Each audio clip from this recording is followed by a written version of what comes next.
All right, well, good evening, everybody. Welcome again to Bother the Father. So again, this is open forum. Any questions you have, I'll try to answer to the best of my ability. Now, if I don't know, I will certainly try to write them down. So we have a few people on Zoom joining us. Welcome. And so if you have any questions on Zoom, you can either type them or, you can also just unmute your mic if that works better too. Just let me know. We have it up on the big screen so people can see if there is something up there. From one of our online participants, but let's just open it up. Who wants to get us started here? So why does the priest kiss the altar before and after Mass? Yeah. And is there a spot on the altar that And you have to have your hand on it, on the altar too. Yes. Is there a spot that he is supposed to do this? And I know when there's two priests, you can't do the same spot, but whatever. So just... Right. So it might be best to first reflect on the actual ordination rite for where you're going for. So, has anyone ever actually been to an ordination? Okay. Yeah. Okay. So, Jane, you may recall the rite itself starts with the calling of the candidates, right? So, a deacon or a priest will say, name off the names and say, hey, come on up, whatever. And they come up into the sanctuary or close to the sanctuary, and then there's usually a dialogue between one of the formators of the priest and the bishop that's consecrating. And then there's a homily, right? So the homily usually precedes the actual rites themselves. And then there's actually what they call the Litany of Saints. So each candidate will actually lie prostrate on the ground while the Litany of Saints are being sung, right? And this is really calling to mind laying down your life and embracing your cross, right? That you're laying down your life for the people you're serving. That's symbolized in a way in the reverence of the altar in the very beginning and end of Mass. So when we reverence the altar, what we're reverencing is the actual tomb of Jesus. We're calling this passion, death, and resurrection of Christ. And it also leads to our own passion, death, and resurrection, right? So it's sort of a recalling of the past, but also looking forward to the future. In the current rite, the Novus Ordo, there's no real rubric as far as where that would happen, or as long as it's the altar. All the rubric really says is the priest and or the deacon reverences the altar. So it doesn't even say necessarily even kiss the altar, right? It says reverences. Now, typically when there's some ambiguity, or we call a lacuna, a question, a dubia maybe.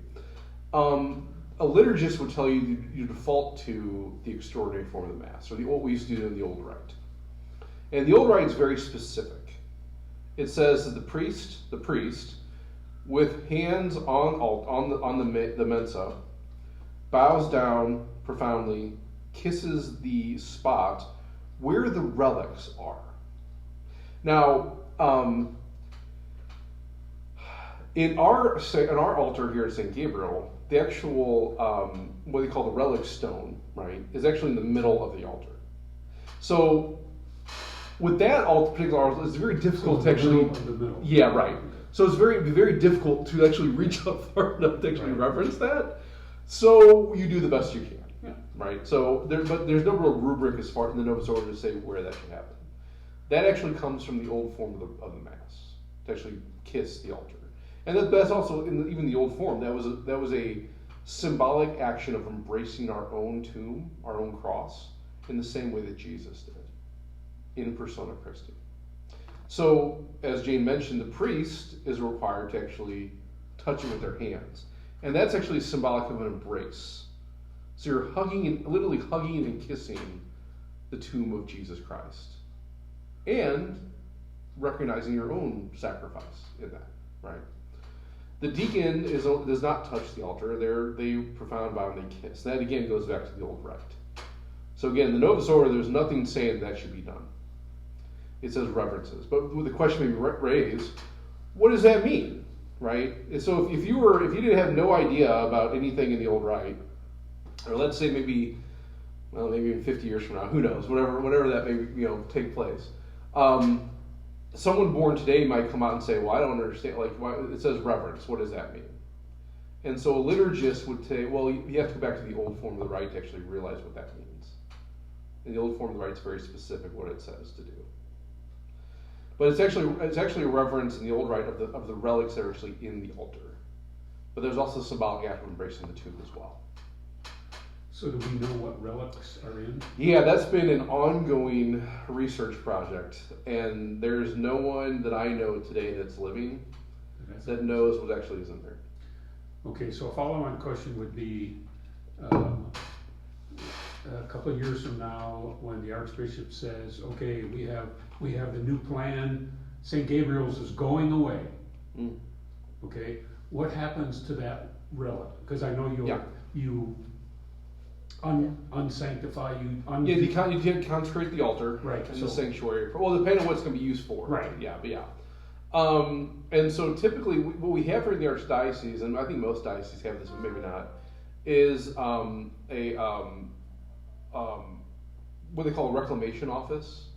So it's run by the Office of Worship. So anything that is used for liturgical use that cannot be deconsecrated, such as a relic, maybe an altar stone, certain things have been blessed and maybe can't be deconsecrated.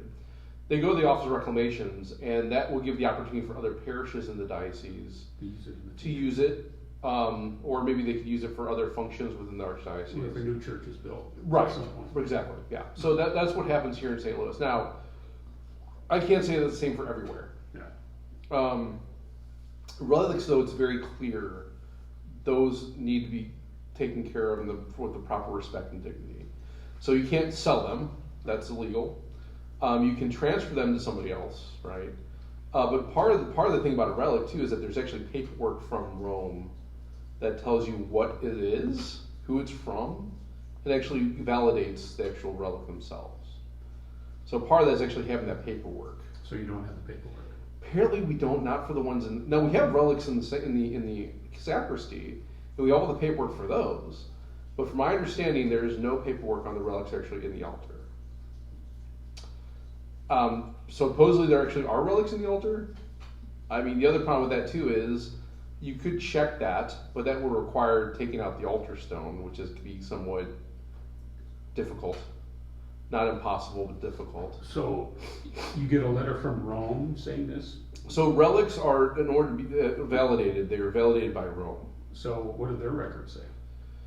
Yeah, so all the record would say is who it is, where it came from, but it wouldn't necessarily say where it went to. Okay. Right. So they wouldn't be like the Vatican says, yeah, this is going to St. Gabriel the Archangel Parish.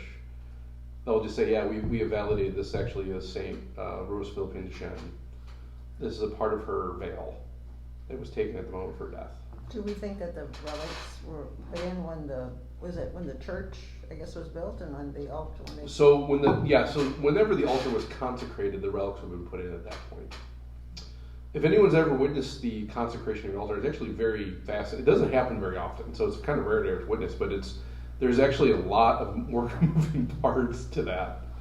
And so what that includes, now it's not necessary in the Novus Ordo for relics to be put into the altar. But that is part of the rite that they would be put in the altar stone. The altar stone would then be put into the altar in whatever space that would be. Usually it slides in. And then there would be actually an anointing of the altar with chrism. And also there would be burning incense on top of the mensa of the altar to actually consecrate. And that takes some time. The only time I've ever seen it was over at the seminary when they consecrated the new sanctuary and the new altar and the new chapel after the redesign. It was very fascinating to watch. But yeah, so we could maybe find out, but that would take a lot of effort and a lot of energy, and you don't want to damage anything too. But in the Novus Ordo, there's not a requirement like it was in the old form for relics to be put into the altar. Most parishes still do that anyway, though. Even parishes that were designed and built after 1970 would probably still have relics in their altar too. Right. Okay, define a relic. Okay, so a relic is, there's three classes of relics.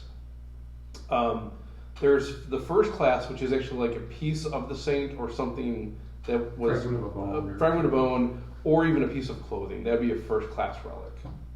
A piece of their clothing that they wore when they were alive. Right. Okay. Right. A second class relic would be something that the saint would have owned. Right. Maybe like a breviary, Bible, something like that. And the third class relic would be anything that touched those things, right?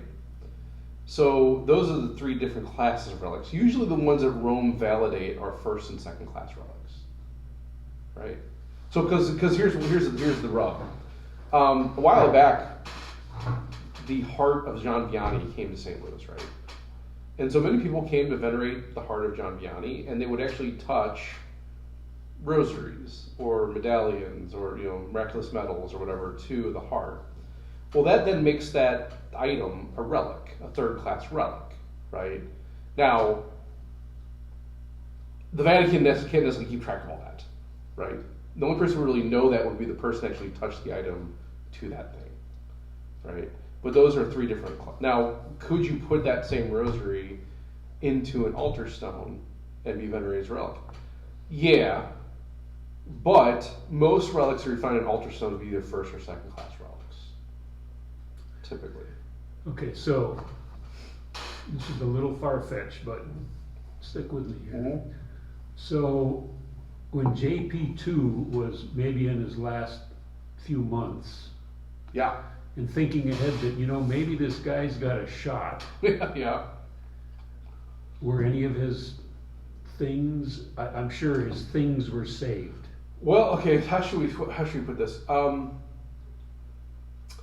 When it comes to the collection of relics, there's been things that have been done licitly and illicitly.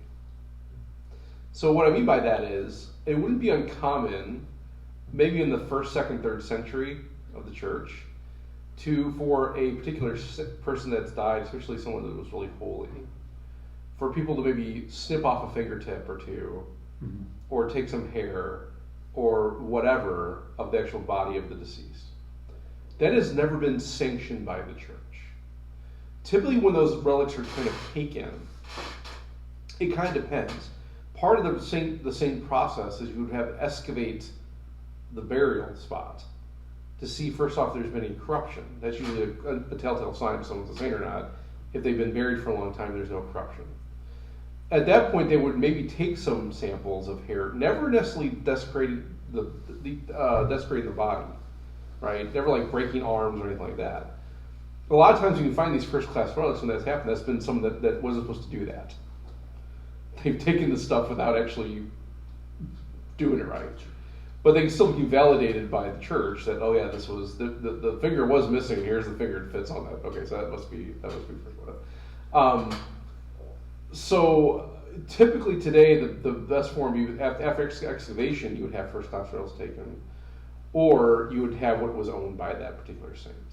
Which would be a second class. Correct.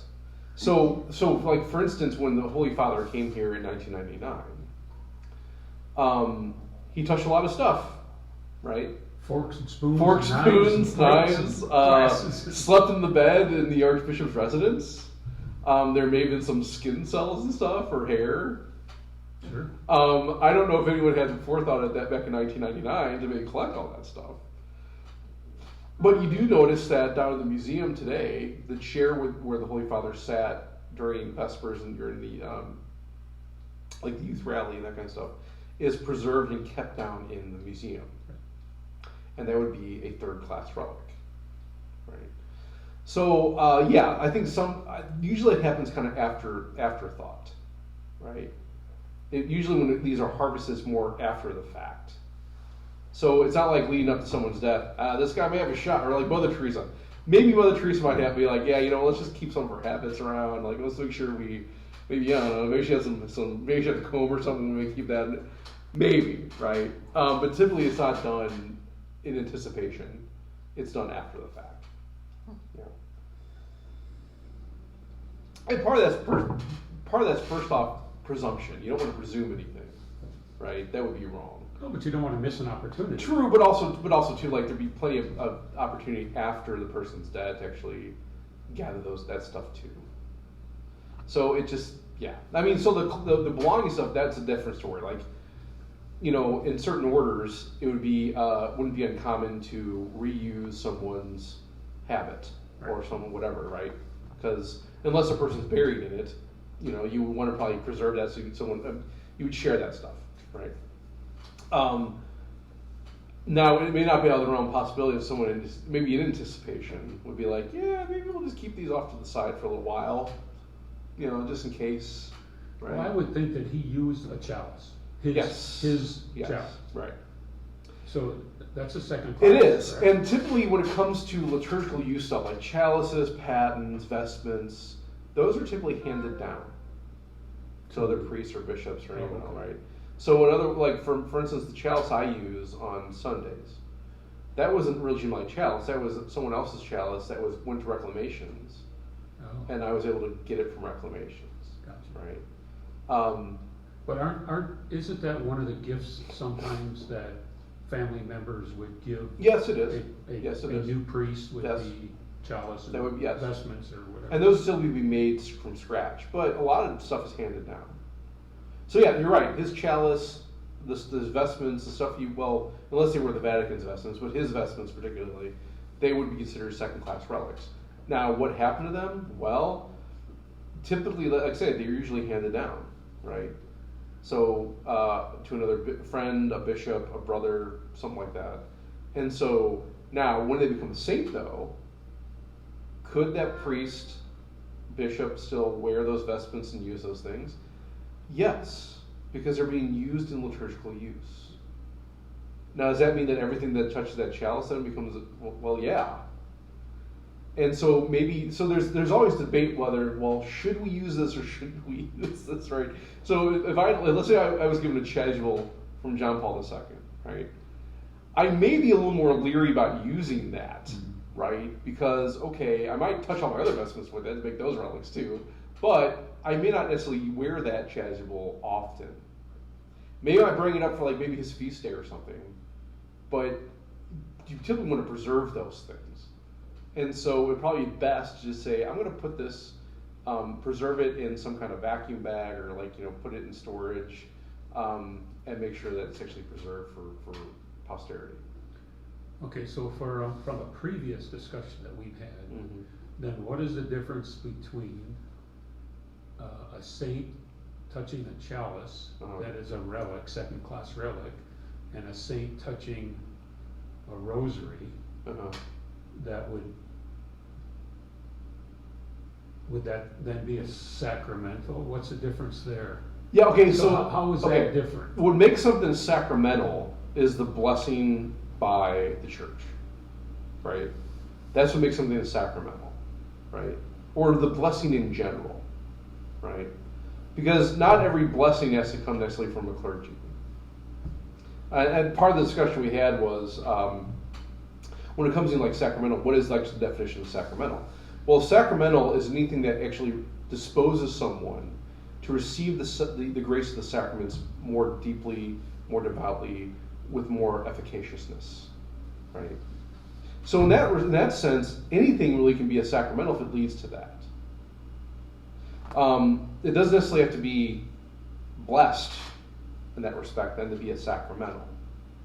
But there are certain blessings are forms of sacramentals, that when a priest blesses something, there is something that is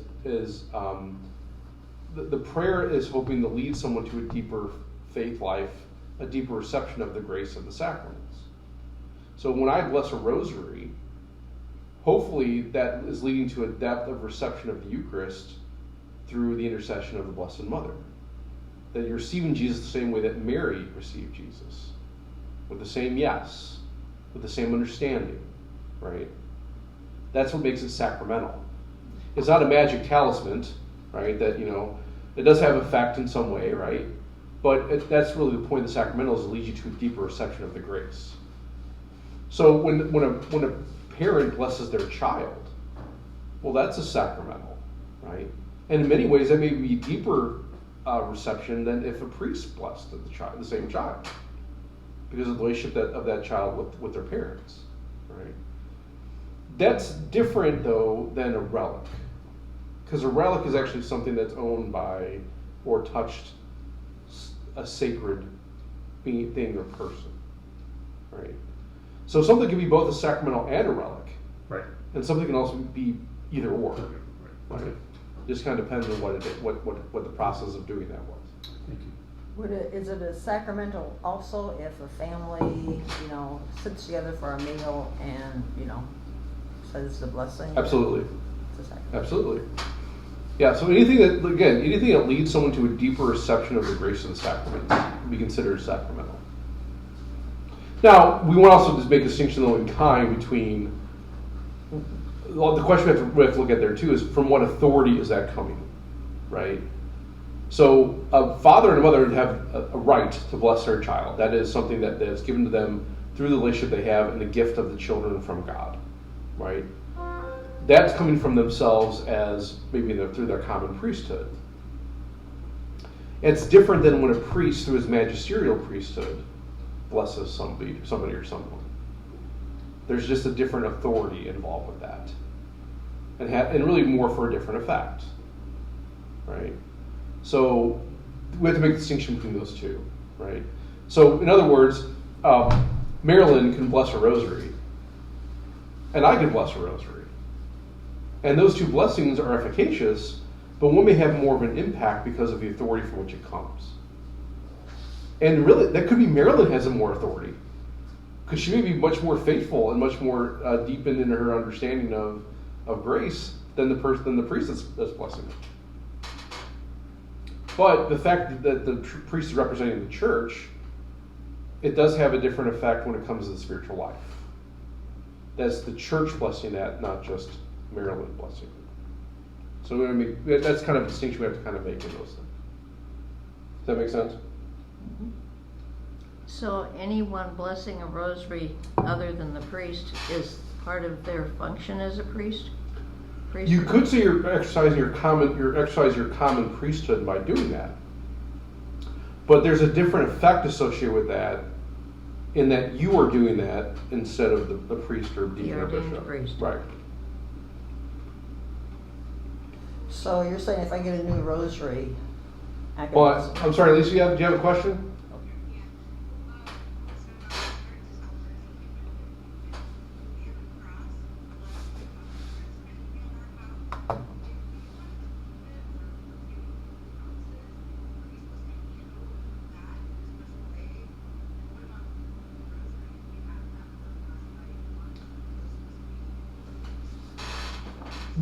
Okay, so you're saying, so the question was, I'm sorry, for some reason we can't hear it. Usually it comes up on the speakers. I don't know why that wasn't happening. You know, this is muted or something? Oh, okay, well, yeah, but for some reason it's not happening on the TV. That's why I turned it on so we can actually hear questions and stuff. So to answer your question, so the question was, if you have something that's blessed by a priest, deacon, bishop, and let's say it's hanging up, is there a proper way of disposing? Was that correct, Lisa?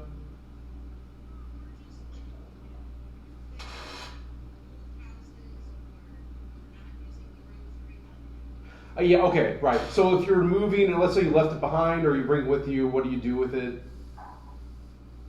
Is that kind of what you're getting at? Okay. Yeah. So for sacramental, there's nothing wrong with obviously praying with those things or using them in certain ways, or even some people tend to maybe put them next to their bed or even sleep with them. There's nothing necessarily wrong with that. They should be stored to where they actually maintain being intact. But with anything, certain things like break, right? Rosaries will break, crucifixes will break. Sometimes maybe we put them in a box or something we're moving, and it may be destroyed when we get there. So the question would really remain, okay, what do we do with it then, right? Can we just throw it in the garbage? And the answer to that is no, right? The proper disposal of whether it be a sacramental or a relic or both would be either burn them or bury them. So you could possibly take a rosary or something and you have it blessed and keep it in a drawer for 50 years. And maybe you die and someone finds it later. Okay, that's still a sacramental though. It doesn't lose that character just because it hasn't been used or has been even neglected. So the proper thing to do if you don't want to use it anymore, you could give it to somebody else who may use it. That's always an option. Or you would either dispose of it by burying it or burning it. So if it can be burned, you probably want to burn it. But if it can't be burned, burial would be the proper way of disposing of it. Does that answer your question? Okay. Good. I'm sorry, Jane, you were saying something though before we start. I think it left my mind. Okay. Yeah, I'm trying. I don't know why it's not. I wonder why it's not actually showing up on there. Yeah, it looked like all the bars were up on the TV. That's weird. Oh well. See if that works. All right. Yeah. So sacramentals, relics, anything that deepens your reception of the grace of the sacraments is considered sacramental. Relics are anything that is saint, that was part of a saint, owned by a saint, or actually has touched those things. Do you know, or would you assume is the relic at St. Peter's?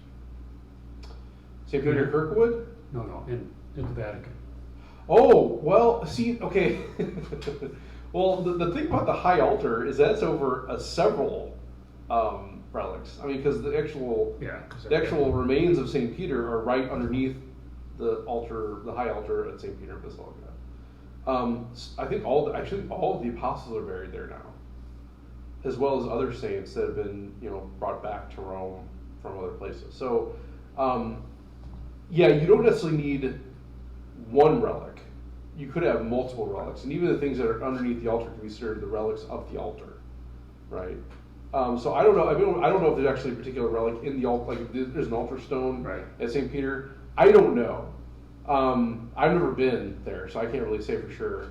Monsignors may have a better understanding of that than I do. I can find that out, but yeah. But I think the fact that you're over the catacombs of all these other martyrs and saints, that probably would suffice. Yeah. Just inquiring mind. Yeah. No. I mean that's good. I may try to find that out. All right. Write that down. Okay. Great. Any other questions, comments?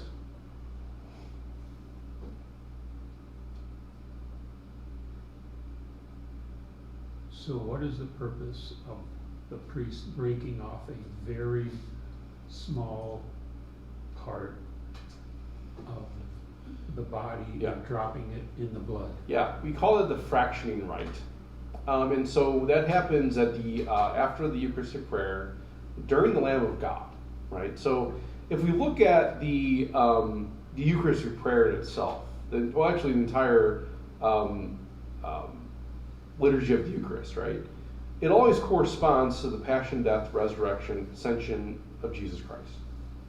So when we talk about the preface, that kind of gives some aspect of Christ's life that it corresponds to the season, the day, whatever is happening in that particular liturgy. And then the Eucharistic Prayer is actually going through the actual rite and the same actions as Jesus Christ, the Last Supper. So when Jesus brings about his body and blood in the Eucharist, we do that at the time of consecration, that after those words are said, Jesus' body and blood is present there on the altar. And also, the Eucharistic Prayer, what we call represents, or I would even say, brings us to the literal time of the actual passion, death, and resurrection of Jesus.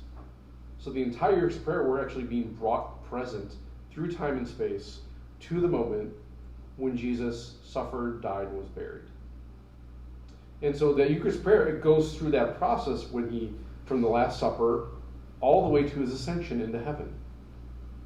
That through the time we call the amnesis, the calling to mind of what happened, we then have these petitions that kind of close out the Eucharistic Prayer. And then at the end of the Eucharistic Prayer, we actually have the doxology, where the bread and wine are raised, just like Jesus was raised on the cross, and his body and blood are separated as they were on the cross. We were actually brought to the crucifixion at that moment. When the cross is brought down, Christ is put back into his tomb. And then during the fractioning rite, it's actually we're brought to the moment of the resurrection, where Jesus' body and blood are unified again with his soul and divinity, and he actually rises from the dead. That the priest again raises both, the body and the blood, now combined again in his resurrection.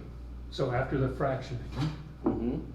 Just as his body was broken on the cross, right? Then you hold up the bread and the with the little piece of the host in it. and then you say, "Behold the Behold the Lamb of God." That God, Jesus is now resurrected. So it's the host and the wine that you do that with. Yes, but you also before that you put Right. a little piece of the Right. Eucharist of the body into the blood.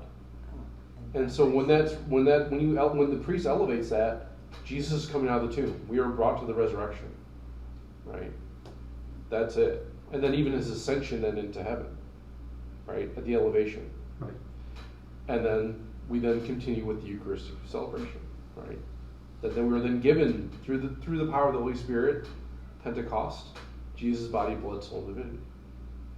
So all of those aspects of Jesus' life, his passion, death, resurrection, and ascension, is brought to that moment and during the consecration, the Eucharistic prayer, the fraction rite, and the elevation of the body and blood.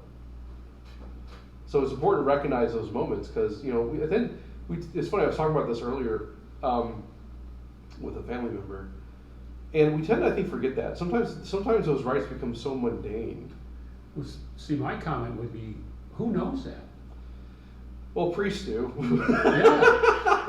But I would expect if there were 1,000 people in the church and you would say, give them a test and say that Well, a small percentage would Yeah. say that's what's happening. I will say, since I've been here, I've been fortunate enough to actually work with the 7th graders when they actually talk about the liturgy in 7th grade, and we actually walk through these rites. And that's one thing I bring to their attention during the Eucharistic prayer. Actually, what I do is I have them come up and actually do the parts. Sure. And as we're going through it, I say, what does this mean? And so that's what we talk about, is that from the preface all the way through what they call the actual distribution rite, that's all passion, death, and resurrection were brought present to that moment. And that's what's actually happening in those moments. So, yeah, I don't know how many people actually know that or not. I was always told that was what we're celebrating in the Eucharist, that we're actually being brought present, but it wasn't the actual parts themselves. I don't think we were ever really taught that when we were young, because there's a lot of. We weren't taught that when we were old. Well, there's a lot of depth. I think there has to be a lot of thought behind it. There has to be a lot of reflection before we actually see it. And so I were to tell you, he's like, yeah, this is what this is. Yeah, but I think part of that is I don't know what the proper time to really reveal that would be. For kids, Yeah. I don't know, right? So it's always we talk about the motor. We talked about the motor deceiver last week, and that's I think part of that. It's like what would be a good time When you're 50. to bring this to people's. And I think I was maybe 35, right? And I knew that, but I didn't know exactly what parts correspond to what. And it's only through study of the liturgy you really kind of realize that. So when you do the elevation, which is the Behold the Lamb of God thing, Yes, right? Okay. right. Is it always the host in the chalice? Yes. Okay. Yeah. So it's, So it's never the host in the patent that the host is sitting on. The rubric states, and this is the Novus Ordo. It's even more pronounced with the extraordinary form. But in the Novus Ordo, what the rubric states is that the priest takes the host and the chalice and elevates them slightly, and then says, "Behold the Lamb of God, behold him who takes away the sins of the world. Blessed are those come to the supper of the Lamb." Right. Now in the Novus Ordo, it actually even says actually supposed to do it all with one hand. It says with the thumb and forefinger, and then holding the chalice with the other fingers, the priest says, to show that even more of a unity between the body and blood of Jesus Christ and his resurrection. Coordination. It does take a lot of yeah, and so it's very. I'd be scared to drop If it. you read the rubric in the extraordinary form, it's very specific about a lot of things. There's a lot of specificity. Sorry. And so it gives very clear, precise directions. Even to the point where it says that after the consecration, the priest should not touch anything else with the sum and authority after elevating the Eucharist for the first time. So even then, if you're thinking about the consecration of the chalice, okay, well, I can't touch anything with those two fingers. So I gotta find another way of bringing it up. Even says which hand to use what with in many points in the Mass of the extraordinary form. So it doesn't make any difference if you're left-handed and that's your dominant hand, you're gonna... Yep, exactly right. You're gonna use whatever hand it tells you to use. And so even like what they call the Orans position, that's very precise in the extraordinary form. Even tells you shoulder width apart, palms facing slightly up. It gives that amount of detail in the extraordinary form. And so that's why I say when there's ever any ambiguity, so as a young priest, the question is always asked, well, what's your orans, right? Usually that's like a sign of orthodoxy, right? So what are your orans? Well, some certain orders, like for instance the Dominicans. Yeah. I think Father Steve, he tended to do this more, right? Mm-hmm. Now there's a symbolism there because you're representing Jesus on the cross, right, in persona Christi, which is a beautiful symbolism. But now maybe dispensation would be given to the Dominicans in the extraordinary form to do that. But if you're reading the rite in the extraordinary form, no, this is it, right? So in seminary, that's like, let me see your orans, okay? So where's that line, right? And what they kind of taught us in the seminary during what we call the Practicum for Mass is whatever your comfort level is. Because again, the Novus Order does not specify. But, what can you do? So at what point, if you're coming late to Mass, are you late? You have totally missed Mass. Is it still the offertory? Boy, that is always a good question. So, I learned that you got to be there for the offertory. The three most important parts are the offertory, consecration, and we actually had, I think, we talked about this in one of the Friends Food and Faith, I think, last year, and I think this actually I got a lot of feedback on this question. I think some people didn't necessarily agree with me. So be it. But here's the thing: there is no canon law, there is no rubric, there is no encyclical from anybody that says how late is too late. And part of that's because I think there shouldn't be, right? Because the understanding is that the Mass is the Mass, that people should be there for all of it. right. They all have significant importance, from the procession in to the go in peace. Those are all important things. The Mass does say at the procession. So the procession in is the beginning of Mass. It ends with the go in peace. That is the entire Mass, right? That's it. I think part of it is because there's an understanding that when we talk about the Mass, that even the faithful also have a role in that Mass too. That they are exercising their common priesthood in all aspects of the Mass, right? You don't necessarily have to have a ministry in order to actually exercise the common priesthood of the Mass. That's an internal disposition, an internal sacrifice you're offering at the same moment that the sacrifice of the Mass is happening. So the question is, okay, well, at what point does that really become more significant or less significant? I don't know. One may argue that there's such a unique integration between the liturgy of the Word and liturgy of the Eucharist that, well, you could say, well, maybe you should be there for all the readings, because there's like a flowing of the liturgy that's involved with the readings all the way into the Eucharist. Some have said, well, the gospel at least should be heard by the faithful before they actually consider to be worthy of reception of the Eucharist. And that's, I think, what we're getting at. I think we have to be very clear about what we're saying is, at what point do we say you should receive the Eucharist or not, right? Because the Mass, if you show up 5 minutes from the Mass, well, you can say you were at the Mass. If you show up at the go in peace, okay, you can say that you actually have been there, I guess, right? At what point, though, would you say that you're eligible to receive the Eucharist and actually, in a participative manner, in that Mass you just witnessed? And that's kind of an open question. I think reason would dictate, though, that there should be somewhat of a cutoff point. And Holy Mother Church doesn't really say where that is. I was always taught growing up that really you have to be there for at least the gospel. That should be the minimum, right? Because of the unique importance between the liturgy of the Word and the liturgy of the Eucharist. Okay. You could also make the argument that the actual symbolic act of the faithful in participation in their common priesthood happens at the offertory. That as the gifts are brought up by the people, there also is the offering of that spiritual sacrifice at that moment that flows into the Eucharist. Some people will say we should at least be there for the words of consecration, right? Actually witness the sacrifice being done to actually be eligible to receive it. I think practically speaking, that's a matter of personal judgment. But let's say, I think for me though, my perspective is, if I'm celebrating the Mass and I see someone coming in at the end of the Eucharistic prayer, and they present them to receive the Eucharist, I have an obligation to have a conversation with that person. And maybe even say, can I talk to you after Mass? If they come up and present themselves, right? Do you give them communion?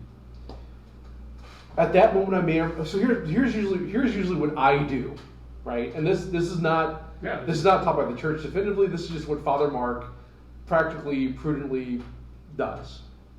Because there are circumstances such that maybe, let's say the person's car broke down. They're on their way to Mass, whatever, and they were able to get there just in time after the consecration. Okay. What I typically ask is, were you here for the entire Mass? And this will be happening in the line.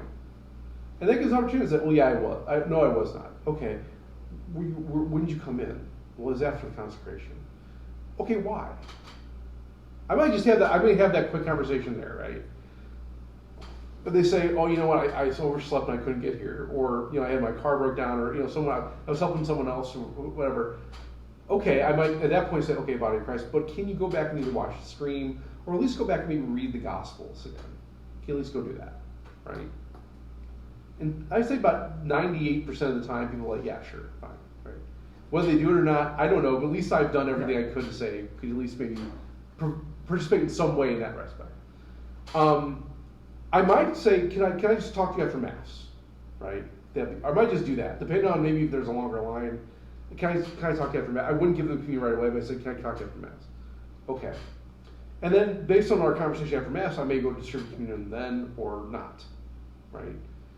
But part of the understanding, I have to have an understanding of, okay, what's going on here to where you weren't here for a significant portion of the Mass, and why do you think you're actually eligible to receive it? Because as an ordinary minister of the Eucharist, my ultimate job is to protect the Eucharist, right? Is to make sure that it's not being given out invalidly or illicitly, right? And a lot of that depends on the disposition of the person. And I have to maybe investigate that in some way. That's kind of how I see the role of the ordinary minister of the Eucharist. I guess my pastoral approach is, I always default in order to try to give to them as much as possible. I try to find ways of actually helping them to actually receive it and also participate in some way in the sacrifice. I always want to do that. Some may ask, would it bring scandal if someone were to witness that? And I guess my approach to that, I would do that to anybody. Whether it's my family member, whether it's someone I know for a long time, or whether it's just someone coming off the street. Because I think there has to be some kind of standard. I just think that's the case. And people may disagree with me on that. Some people have told me, I don't think it should matter. I should come right off the street and be able to receive it. Okay, that's an opinion. I don't think that's reasonable, nor is it really supported by the teaching of the Church. But it doesn't say you can't either. I can see where you're coming from on that. But in the same way, let's say I see someone killing a person right before Mass, and they come to present themselves for the Eucharist. Again, different in kind, but I still have an obligation to protect the Eucharist in that respect. And which means I may have to investigate a little. Hey, I saw you doing something to someone. Did you know that was wrong? Because maybe they didn't. In which case, I may be able to give them the Eucharist. They actually might be efficacious for them. And so the circumstances really do matter in these cases. So what's the difference between that, somebody coming in very late, or on Sunday morning at pick a time, 9 o'clock, 10 o'clock, driving through the parking lot of a parish to receive communion without going to Mass at all? Right. Well, I think the difference would be, it comes down to a circumstance and intention. So that's why conversation needs to happen. That if I see, and that's the thing, most times I probably don't even notice when people are coming in, right? Yeah, you do. Some I do. Some I do. Depends on how crowded the Mass would be, right? Daily Mass is a little bit easier to see, right? The Sunday Masses, maybe not so much. And so the question is, first off, am I aware of it? And then secondly, I have an obligation to determine, well, what were the circumstances that made you late, right? Or did you intend just to come and drive up and get it and leave? There's a difference there between the two. Well, I know there's a parish, that's what they do on Sundays. They have a drive-through communion service. Yeah, and I think it only started during COVID. To be truthful. COVID has raised some very interesting questions when it comes to reception of the Eucharist. I think there was a level of what's a safe, effective way of doing it, and also propriety and laicity, right? And there's a fine line between those two things, because again, the Church doesn't say, yep, at this point you're late, you can't receive the Eucharist. True, but also as a minister, I have to use my prudential judgment to determine, well, what are the circumstances here where you are doing this?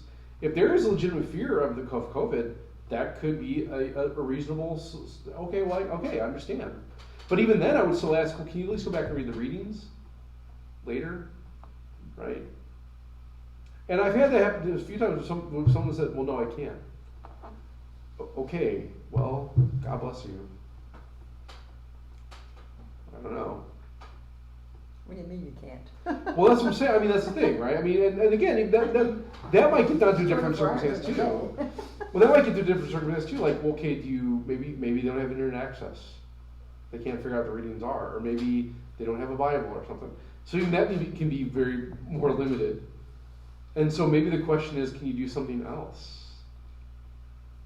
Right? Can maybe go watch them? If you don't have the internet, you can't necessarily stream the Mass and watch the later. Okay, well, can you at least maybe say some prayers of faith, act of faith or something, right? So again, it's a pastoral approach, and the circumstances really do take a toll. And COVID, I think, has made it a little bit more pronounced as far as what those limitations are and what can be done reasonably and what is prudent. But I think in general, the Church views the liturgy as a complete liturgy, and that there would be no need to determine when the cutoff point is, because all of it is the Mass. And there should be active participation in the Mass regardless.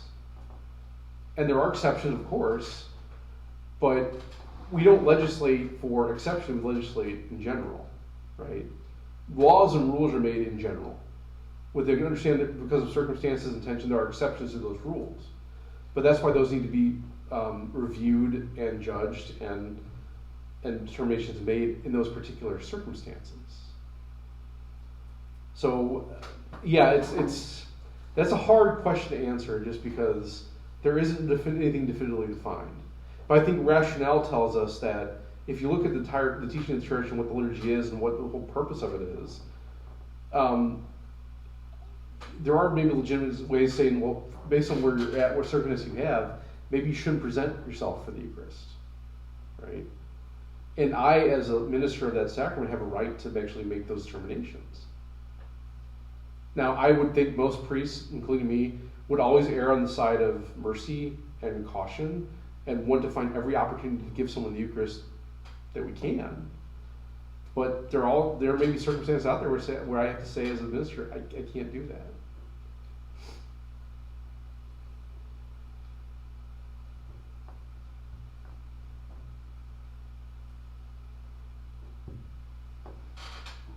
Yeah, trust me.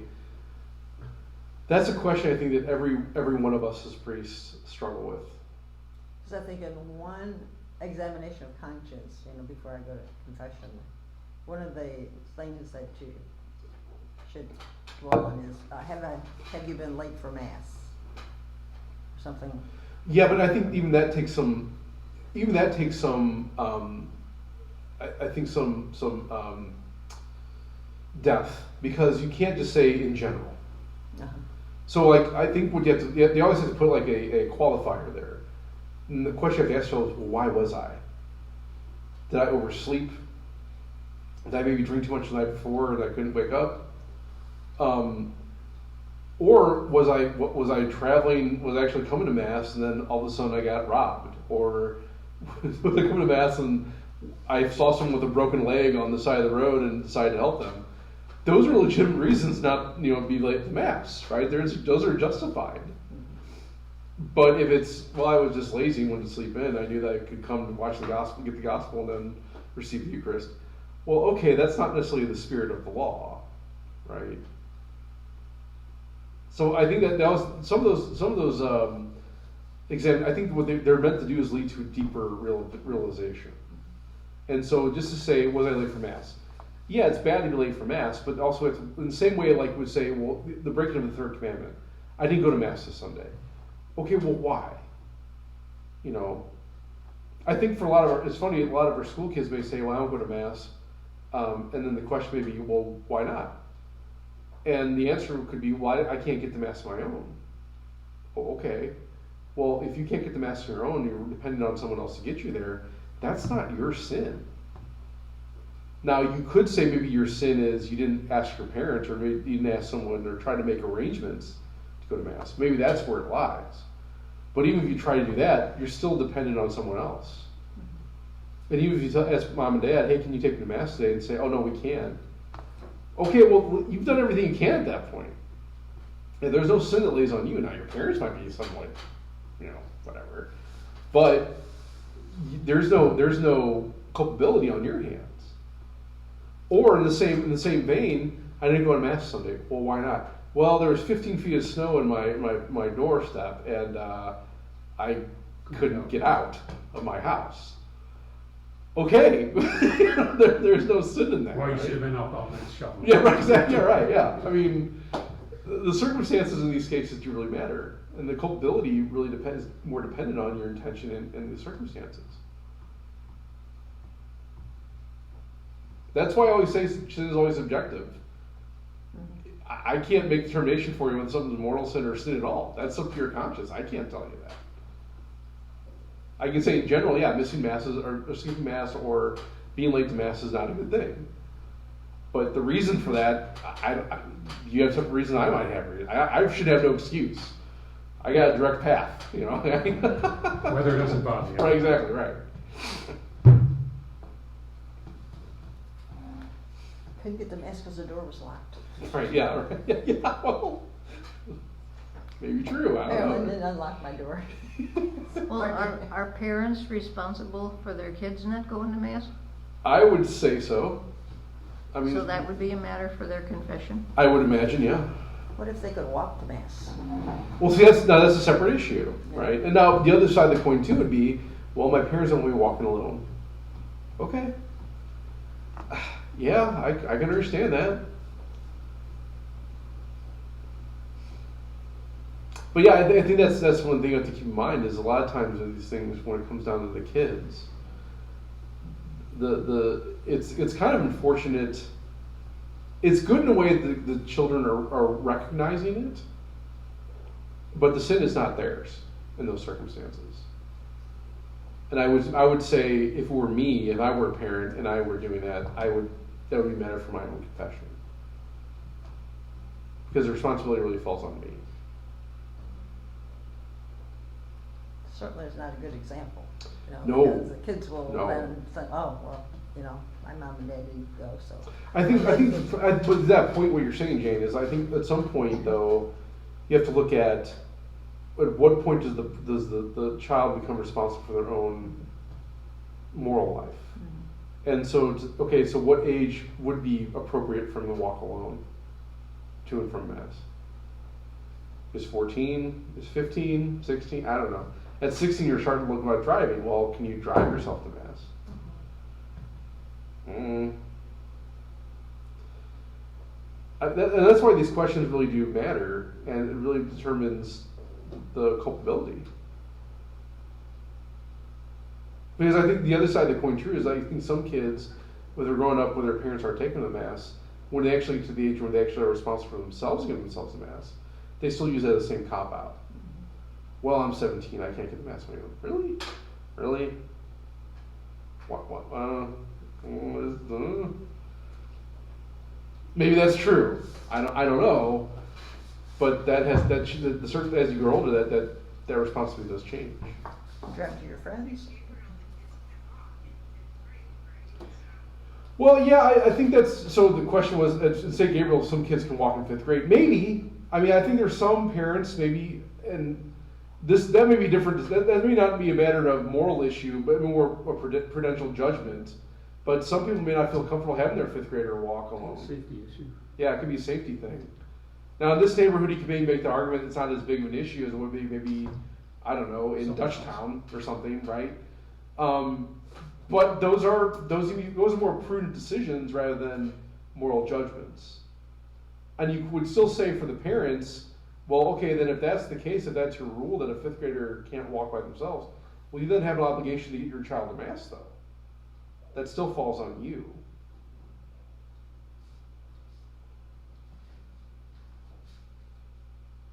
Yeah, at that point, though, Lisa, I think it is interesting to me that oftentimes after Mass or before Mass or whatever, you see a lot of kids up on the playground playing or whatever, and it's obvious that they didn't drive there; they walked there, and you kind of wonder, well, that's interesting. I haven't seen you in Mass today, or I didn't see them at Mass that day at all.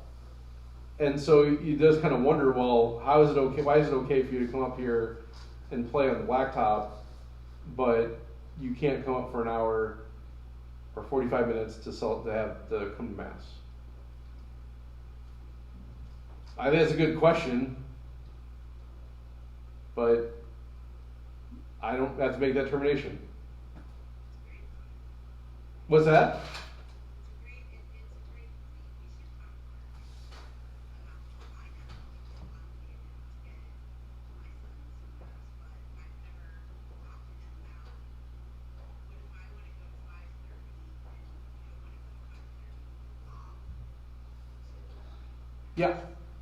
Yeah.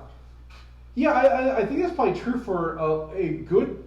And again, I think for a good portion of our grade school students that live in the boundary, that may be the case. But here's the thing: I'm also not their parent, and I can say that morally speaking, it's the parent's obligation and responsibility to get their child to Mass.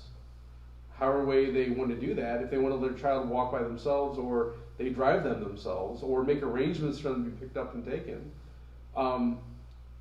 But I could also understand that for whatever reasons, there's a fear that maybe they get hurt or they get taken or whatever. Okay.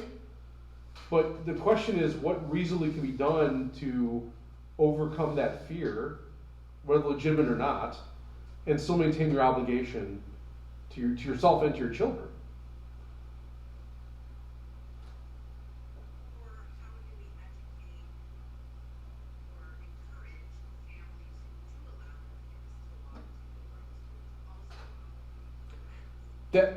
That's a valid response. I mean, you could say, yeah, well, why can't you just go with some of your friends who live next door who go to Mass on a regular? Yeah, that's true.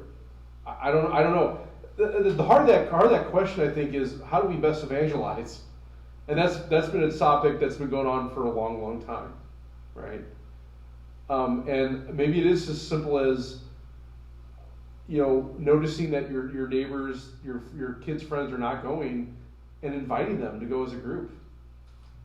Maybe it's just as simple as that. I don't know. Like we said last week, oftentimes the best way to evangelize is not the one with the collar saying these things, It's the next door neighbor and the friends and those that are surrounding people that are saying these things. And that takes a lot of fortitude and a lot of charity to do. And so, but the people not wearing a collar have, I think, much more authority and power over those things than you think you do. And how do we best get people doing that? That's a great question. I'm open to suggestions.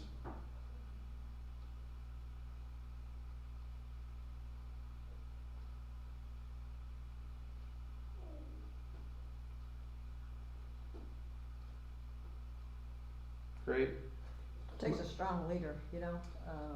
One of our kids was dating a fellow, and there was a bunch of guys at the house as well, and there was 5 o'clock mass, and one of the guys says, "Come on, let's go to 5 o'clock mass." So I mean, they all rolled out and they went to 5 o'clock mass. That was just kind of interesting. It was, "Come on, let's go to mass tonight." So so it's. Yeah, I thought it was interesting. And not to say I'm the be all end all when it comes to evangelization, but that was the experience I had in college. Mm-hmm. A lot of people in my fraternity group we had a lot of nominal Catholics around. You don't think really necessarily Rolla and Catholic, but a lot of guys down there, a lot of people down there were Catholic, at least in name. Mm-hmm. And in my fraternity house, it was known I went to mass every Sunday. That's what I did. And what was interesting to me is like that people I'd be hanging out with, they get ready, getting closer. I got ready for mass. They'd be like, "Can we go with you?" Mm-hmm. I was like, "Sure," And I brought several people over the course of those 4 years to mass that weren't even Catholic. Some were, but a lot of them weren't. And I think it's interesting. There was a guy who came to my ordination. God bless him. He was raised Baptist in Arkansas. And I think he had this interest that I think was kind of is planted there in college. I don't know how far he went, but he came to my ordination. And I think he was just memorized by the liturgy and what was going on. And I think there was something that's speaking to him, and I think we know what that is, but it was amazing to kind of see his like kind of interaction and we wanted to learn more and wanted to know more. And I think he's not really far from the kingdom. But I don't think that would have happened if I would have said, "Oh no, you can't." No, I mean, like, yeah, sure, of course you can come back. Yeah, great. And I think we have to do that now with our Catholic people. I think, like you say, it's just, Mom, we just go to mass. What's the big deal? And part of that is just, I think, the diligence and the perseverance and actually making it a priority. And I think that's one of the big problems now, and whether that be because of COVID or whatever, people have not been making it a priority as much as it was in the past. I've said this before, and I've said it often. I think, we have 10 or 11 people coming into the church this coming to Vigil, and that's a huge number for South City Parish. And I think the reason that's happening is a lot of people realize after this pandemic, there's got to be something more to this life.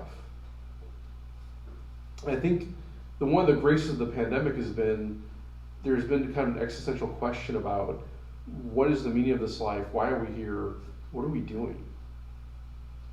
And this can't be the end, right?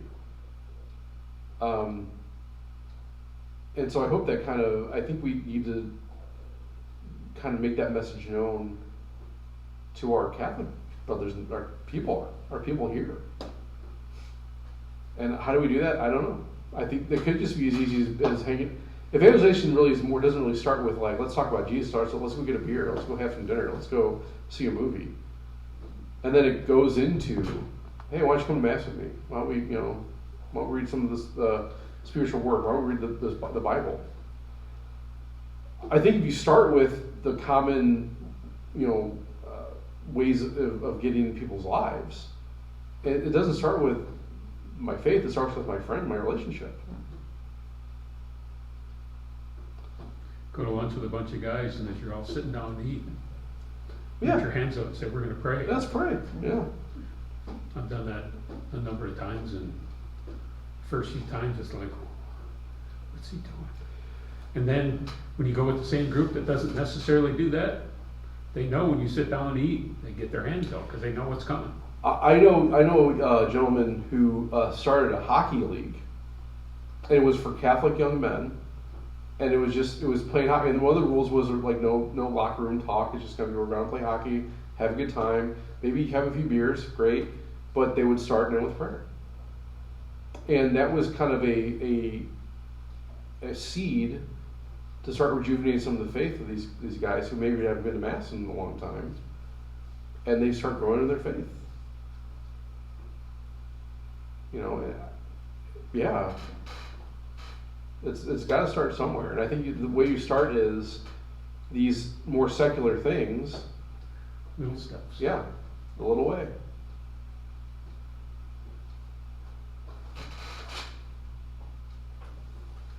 Another quick question. When you genuflect, what knee do you use? I go down on my right knee, and you do that for. Is that prescribed, right or left? So, it is in the old form, and the old. So again. But not the priest, but anybody coming in the church. Anybody. So the right knee is always, whenever you go to the right knee, it's always dedicated towards God. And the left knee is not. Left knee is dedicated towards royalty. So what will happen? So for instance, in a formal setting, if you were to meet even the bishop or a pope, right, you would genuflect on your left knee, raise the back of your right hand to be able to kiss their ring, right? So you genuflect, put it up, and they put their hand on yours, and then you kiss their ring. Mm-hmm. Right. That'd be a formal way of approaching a prelate, a prelate in church. The right knee is only dedicated towards God. So you would never go down on the right knee towards the pope or a bishop. Okay, unless I would assume, and I've seen not many, but I've seen enough priests, they genuflect with their left knee, and I'm assuming it's because there's a problem with their right knee. That could be. Yeah. And again, these are all, the rubric for these things are really more, again, in the older, from Trent. There's nothing really in the Novus Ordo after Vatican II to actually say. As a matter of fact, there's been more of a, since maybe I would say Paul VI, there's been more of a moving away from the more formalities of approaching the Holy Father. It used to be that if you approached the Pope especially, you would not only genuflect on one knee, but you would even bow down to kiss the shoes of the Pope. The red shoes. The red shoes. And since Paul VI, that has been not something that's been done. I would say even under John Paul II, even the genuflecting on the left knee, he was kind of, no, don't worry about that, right?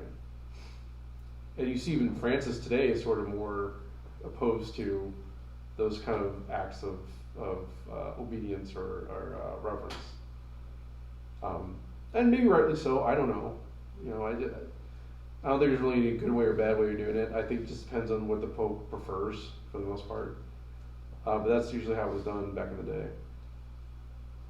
But I would think that most people would want to recognize the Pope with a gesture of respect. Reverence, yeah. I would agree. Reverence. I would agree, yeah. And a lot of that comes from the papal households themselves. So like say usually whenever you would have an audience with the Pope, they would usually tell you ahead of time what the proper protocol would be. Usually heads of state, you wouldn't see that as much, especially if they're not Catholic. But yeah, I agree. I think if I were ever to meet the Pope, I would want to genuflect on the left knee and, show my reverence to His Holiness. Whether they like him or not. I mean, it's not recognizing the man, it's recognizing the office. Right? That he is the successor of Peter. Yeah. And he should have due reverence in that respect, yeah. Some people even go as far as saying you should do it to the priests. I've actually had somebody do that to me before. They've actually with the priest, instead of kissing the ring, you would kiss the palm of their hands.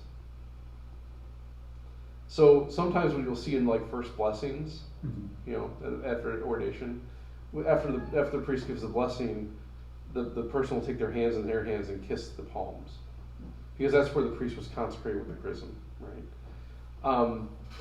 I've had that happen to me, and it is awkward. It is. I mean, cause especially if you're not used to it, it feels weird, right? But on the other side of the coin, I don't want it. It's not Mark Madden that they're reverencing. They're reverencing the office of the priesthood, Right. and I wouldn't want to take that away from them if they really have that devotion. Kind of the same thing with people like genuflect for reception of the Eucharist. Okay, I have no problem with that. You know, they're showing their reverence to Jesus. Awesome. And there's more and more of that. Yeah. At least that's what I've seen. Yeah. Not here. No, but other places are Mary right. Yeah. Magdalene, a lot The of it. cathedral's getting a lot of that. You watch EWTN, probably 60% of them Right. do it at Mass. Right. And again, I'm open either way. I don't think it's a problem either way.